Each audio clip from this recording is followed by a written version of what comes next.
So basically, the next question, it's kind of like, doesn't even work because if they're smoking, it doesn't matter. But can stress, anxiety, poor sleep actually damage the heart?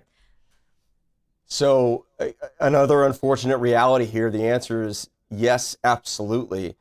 Um, you know, Stress is a really difficult risk factor to talk about because we know that it does contribute to heart disease, but it is one of the most difficult risk factors to objectively quantify.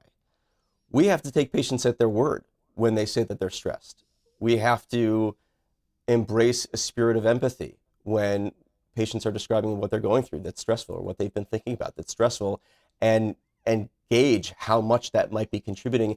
And that's really difficult. There's no blood test for that, right? I mean, we could check Yeah. cortisol, right? But cortisol is a stress hormone that has natural fluctuations throughout the day depending on the time.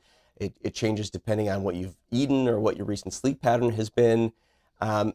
So we have to just do our best at helping patients come to an understanding of how important it is to optimize the stress burden in their life. And sometimes that's well outside of somebody's control. And so that's why I'm such a proponent of pairing things like behavioral health therapy or counseling, social work. You know, these are weird times. Ever since the pandemic, everybody has a good reason, or even before. Being a human is hard, Yeah. right? That's all there. That's whether you're a parent, whether you're a grandparent, whether you're middle aged and you're in between both, right? It's you. We don't get to go home with people and sit at their kitchen table with them and go through their email with them and open up their mail with them. Like, we don't know what people are really dealing with unless they tell us. And even when they do tell us, we don't necessarily have all the answers to make all of that better. But what we can do is say, look, stress does play a role in influencing your cardiovascular health and well-being. Here are the proven techniques to reduce stress.